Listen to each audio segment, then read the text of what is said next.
ইসরায়েলের প্রধানমন্ত্রী বেঞ্জামিন নেতানিয়াহুর ছেলে ইয়াইর নেতানিয়াহু হঠাৎ করে নিজের নাম থেকে বাবার পদবি নেতানিয়াহু সরিয়ে ফেলেছেন। বিষয়টি প্রকাশ্যে আসতেই সামাজিক মাধ্যমে শুরু হয়েছে ব্যাপক আলোচনা। কেউ বলছেন এটি রাজনৈতিক বার্তা, আবার কেউ মনে করছেন বাবার প্রতি কোনো ক্ষোভ থেকে তিনি এই ব্যক্তিগত সিদ্ধান্ত নিয়েছেন।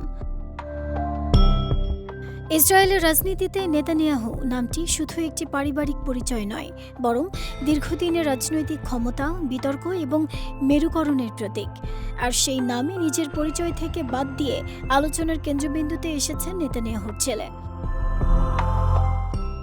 সাম্প্রতিক সময়ে প্রকাশ্যে আসা নথি ও সামাজিক মাধ্যমের তথ্য বলছে ইয়াইর নিজের নামে আর নেতানিয়াহু পদবি ব্যবহার করছেন না, পরিবর্তে তিনি মায়ের পারিবারিক নাম ব্যবহার করছেন, যা ইসরায়েলে আইনগতভাবে বৈধ এবং ব্যক্তিগত পছন্দের বিষয়।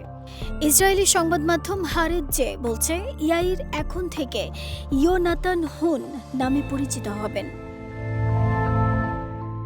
তবে কেন এই সিদ্ধান্ত, এ নিয়ে আনুষ্ঠানিকভাবে বিস্তারিত কোনো ব্যাখ্যা নেতানিয়াহুর ছেলে দেননি। অনেকের ধারণা বাবার পরিচয়ের বাইরে নিজের স্বতন্ত্র পরিচয় গড়ে তোলার ইচ্ছে থেকেই এমন সিদ্ধান্ত হতে পারে।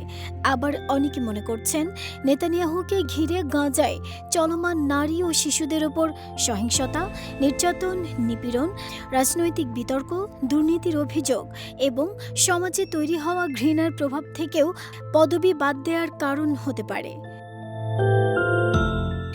এছাড়াও মূলত যুক্তরাষ্ট্রের নিজের ব্যবসায়িক সম্পর্ক রক্ষা এবং বিশ্বজুড়ে নেতানিয়াহু নামের ক্রমবর্ধমান রাজনৈতিক ও আইনি জটিলতা থেকে তৈরি হওয়া নেতিবাচক প্রভাব এড়াতেই নেতানিয়াহুর ছেলে এই সিদ্ধান্ত নিয়েছেন বলে ধারণা করা হচ্ছে।